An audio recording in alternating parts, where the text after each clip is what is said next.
1월 25일에 미국의 지난 4분기 GDP 예비치가 발표가 됐어요. 미국의 GDP를 일단 왜 알아야 되냐? 그림처럼 장기적으로 주식시장과 굉장히 유사하게 움직이는 거 볼 수 있습니다.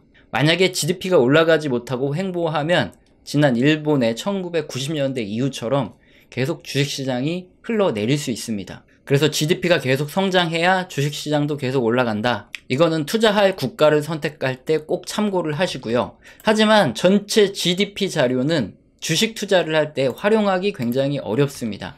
왜냐? GDP가 주식시장보다 1분기 후행해서 발표되기 때문에 그래요. 자, 이번 1월 25일에 발표된 GDP 예비치는 지난 2023년의 4분기의 자료입니다. 그리고 그것도 확정치가 아니에요. 예비치와 잠정치 그리고 확정치가 발표되는데 올해 3월이 돼야 확정치가 또 발표가 됩니다. 이렇게 GDP 자체도 1분기 정도 늦게 발표되는 데다가 그림을 보시면 GDP의 성장률보다 주식시장이 더 빠르게 하락하는 걸 볼 수 있기 때문에 경제방송이라든가 유튜브 채널 또는 뉴스 등에서 전일에 미국의 4분기 GDP가 발표가 됐는데 예상치를 상회했다. 그래서 앞으로 주식시장이 더 좋아질 거다. 이렇게 말하는 건 주식시장의 후행지표를 보고 앞으로 주식시장을 예측하는 것과 같아요. 그래서 그런 예측은 사실 별 의미 없다. 이렇게 보시면 되는데, 자, 그렇다면 이렇게 발표되는 GDP 자료는 주식 투자자에게 정말 아무 쓸모가 없는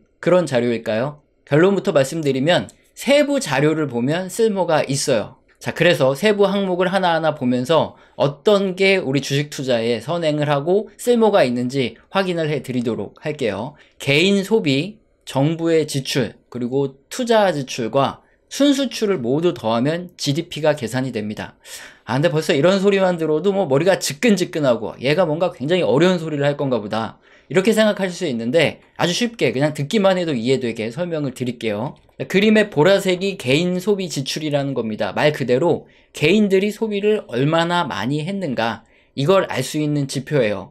그런데 그림 보시면 이 보라색의 개인 소비 지출이 GDP 이 수치 중에서 가장 많은 비중을 차지합니다. 그래서 미국의 거의 70%가 소비다 이런 말이 나오는 이유가 GDP에서 개인 소비 지출이 가장 많은 비중을 차지하기 때문에 그렇습니다. 그렇다면 우리는 뭘 우선적으로 봐야 되겠죠? 개인 소비가 어떻게 흘러가고 있는지 개인 소비의 세부 항목들을 확인해 보면 좋겠죠. 자, 그래서 그림은 개인 소비 지출 중에서 또 세부적으로 들어가서 어떤 소비가 이루어지고 있는지 이 두 가지로 큰 항목으로 구분을 해봤는데 상품 소비와 서비스 소비가 있습니다. 서비스 소비 금액을 보시면 상품 소비보다 월등하게 많죠. 이건 미국뿐만 아니라 어느 나라든 다 똑같아요. 주거 서비스, 우리 외식, 소매, 판매, 운송, 의료, 교육 등등 우리들이 살아가면서 반드시 필요한 이런 품목들 대부분이 서비스 항목에 포함되어 있습니다.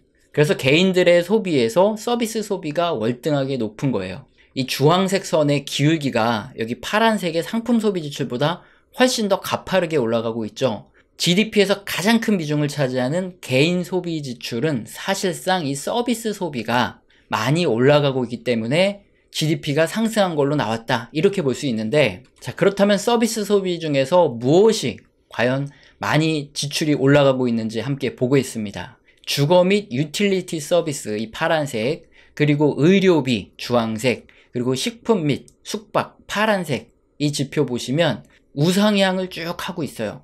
주거비는 주택가격이 올라가면 월세라든가 이런 비용 등이 증가를 하기 때문에 주택가격과 연동해서 움직입니다. 그래서 지금 미국의 주택가격이 쫙 올라가고 있기 때문에 주거 서비스의 가격이 계속 올라가면서 GDP를 끌어올린 거예요. 유틸리티는 전기, 가스, 물 등 우리나라로 치면 공과금의 개념과 같습니다. 최근에 전기, 가스 이런 거 굉장히 많이 올라가고 있는데 미국도 마찬가지예요. 다음으로 의료비와 식품 및 숙박 서비스 관련 비용도 굉장히 많이 올라가고 있죠. 서비스 품목은 특히나 무엇의 영향이 클까요? 인건비의 영향이 아주 큽니다. 그래서 물가가 상승을 할 때 인건비가 따라서 막 올라가기 때문에 지금 인건비가 계속 올라가면서 서비스를 견인하고 이것이 GDP를 끌어올리고 있다. 이렇게 보시는 게 맞죠. 자, 그런데 굉장히 아이러니한 게 있습니다. 모순되는 것들이 있는데 최근에 물가가 안정되고 있어요. 물가가 안정되면 개인들의 소비 지출이 점점 감소합니다. 증가율이 떨어진다는 거죠. 그런데 지금 주식 투자자들은 어떻게 보고 있나요? 물가가 떨어지기를 바라고 GDP 성장률, 경제 성장률은 올라가기를 바래요. 근데 물가가 떨어지면 경제 성장률은 떨어질 수밖에 없는 상황이 지금 상황이라는 겁니다. 세부적인 지표를 안 보면 그런 것들을 모르는데 이렇게 우리처럼 세부적인 지표를 보면 이 상황을 알 수 있어요. 그런데 최근에 물가가 계속 잡혀 나가고 있죠. 점점 물가 상승률이 둔화되고 있기 때문에 앞으로 경제 성장률은 떨어질 수밖에 없다. 이런 것들을 우리가 예측이 가능하죠. 그럼에도 불구하고 뉴스라든가 뭐 경제 방송, 뭐 경제 유튜브 채널에서는 왜 이렇게 말도 안 되는 소리를 할까? 그들의 정보의 95%가 이 단기 트레이더들을 위한 정보이기 때문이죠. 이 단기 트레이딩에 필요한 정보들은 핵심적인 정보가 아니라 표면적으로 일어나는 현상이에요. 이걸 보고 그냥 단기적으로 매매를 할 때 쓰는 거지, 이게 중장기 투자자들한테 필요한, 자, 이렇게 핵심적으로 어떤 것들이 변화하면서 큰 흐름을 결정짓는 것들, 이런 핵심적인 요인들은 중장기로 투자하는 투자자에게 필요한 정보들이죠. 뉴스라든가 경제방송 뭐 이런 것들을 듣고 중장기 투자를 하다가 잘못하면 큰일 나는 이유가 그런 거고, 그런 정보들은 그냥 단기 트레이딩 할 때만 써야 되겠죠. 자, 그렇다면 이 상품 소비 지출도 조금씩 올라가고 있죠. 어떤 것들이 올라가고 있는지 한번 확인을 해보면 좀 더 명확하게 경제 상황을 확인할 수 있겠죠. 자, 상품 중에서는 식품과 음료, 요 상품의 가격이 굉장히 많이 올라가고 있어요. 비중도 가장 많이 차지하고요. 다음으로 자동차 및 부품, 이 파란 선을 보시면 오히려 점점 2023년에 계속 지출이 떨어지고 있는 거 보이실 겁니다. 그리고 이제 취미용품, 이런 것들도 아주 천천히 올라가고 있습니다. 그래서 전체적인 상품은 왜 올라가고 있냐? 가장 큰 원인을 차지하는 게 바로 우리가 필수적으로 사용할 수밖에 없는 식품과 음료, 이런 것들이에요. 어쩔 수 없이 먹어야 되는데 물가가 오르기 때문에 사 먹을 수밖에 없고, 그에 따라서 상품 지출을 끌어올리고 있다. 이렇게 보시면 됩니다. 그래서 필수적이지 않은 일반적인 다수 품목들은 소비 지출이 그렇게 크게 늘어나지 않아요. 그래서 일반적인 제조업체들의 상황은 그렇게 좋지 않다. 이걸 우리가 알 수 있죠. 그래서 이번에 발표된 GDP 중에서 가장 높은 비중을 차지하는 이 개인 소비 지출을 하나하나 뜯어봤더니 결국에는 물가가 상승하기 때문에 우리들이 필수적으로 소비해야 되는 의식주 관련 서비스 및 상품 부분에 소비 지출이 올라가고 있다. 그래서 앞으로 물가가 안정되면 GDP에서 가장 높은 비중을 차지하는 개인 소비 지출, 이게 둔화될 수밖에 없고 GDP도 점점 둔화될 수밖에 없다. 이걸 알 수 있죠. 자, 다음으로 투자 지출이 또 굉장히 중요합니다. 여기서도 선행하는 지표가 있기 때문에 그림의 회색 선인 투자 지출을 한번 함께 보겠습니다. 자, 투자 지출 항목을 전부 다 볼 필요는 없고, 이 항목 중에서 주택이 아닌 기업들의 기계 설비 및 장비 지출 부분을 보면 이게 가장 선행성이 있습니다. 세로의 회색 선은 경기 침체의 시기들이에요. 1980년부터 2024년 현재까지인데, 1980년대의 경기 침체, 91년, 2001년, 2008년, 2020년 코로나까지 이런 시기들 모두 GDP 투자 지출 항목 중 기업들의 설비 및 장비 투자 지출이 더 이상 올라가지 못하고 떨어져 내리는, 그 둔화되는 이런 시점 이후에 경기 침체가 찾아왔다. 이걸 알 수 있습니다. 그리고 반대로 기업들의 설비 및 장비 투자 지출이 이렇게 바닥을 찍고 올라가는 이런 구간들은 우리가 주식을 투자하기 참 좋은 주식시장의 대세 상승 구간이다.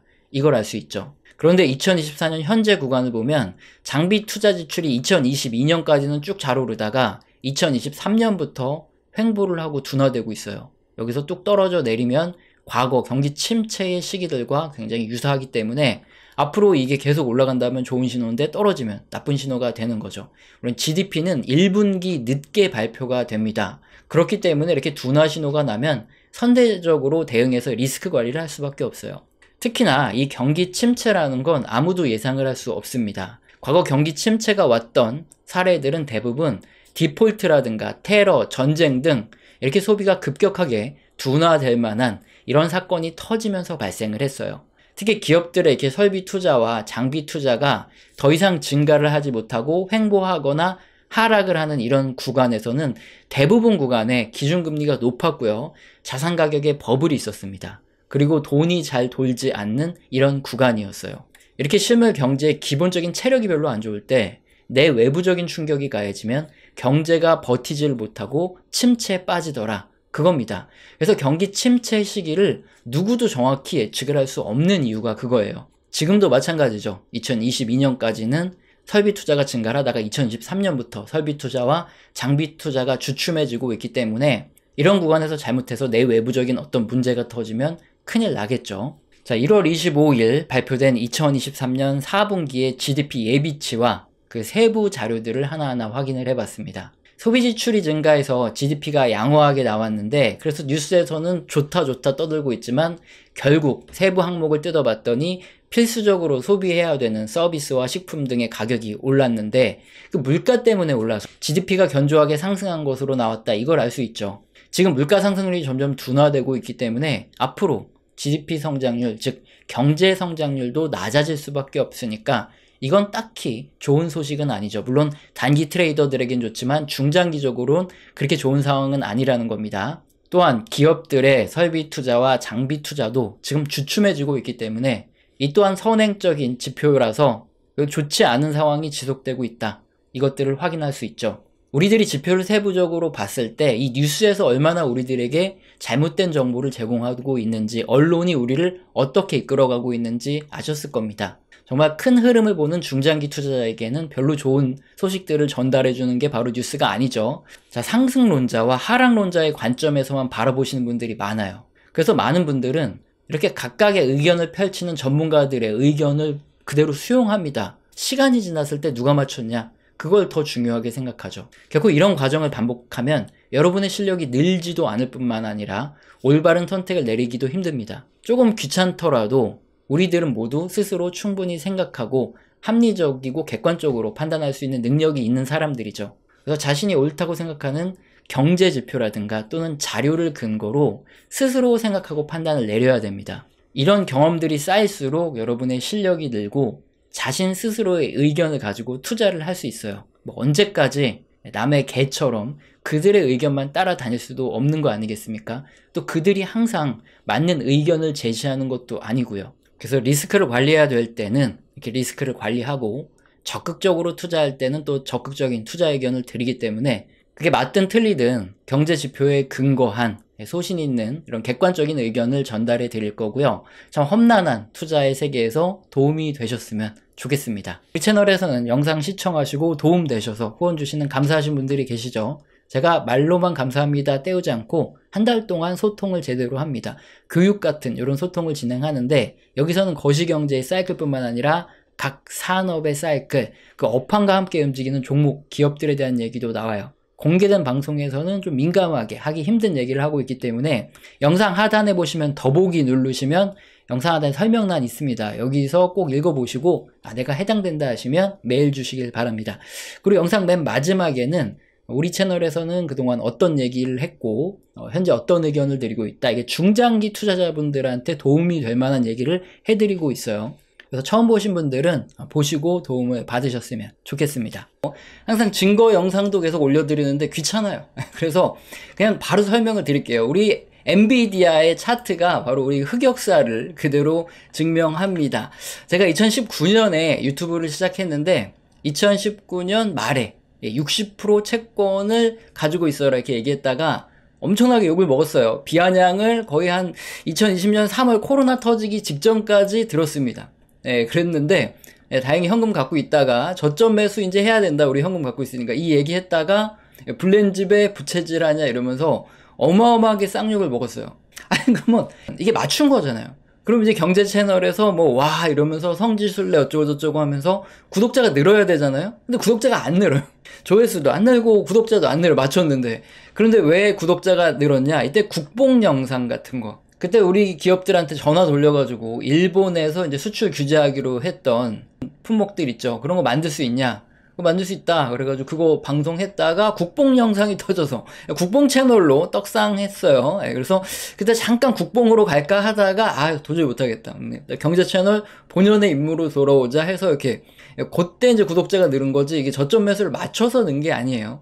어쨌든 2020년 이제 하반기 들어가면서 한 6월, 7월, 8월 넘어가면서 엔비디아, 나이키, ASML, 빅테크주들이 아주 자주 언급됐습니다.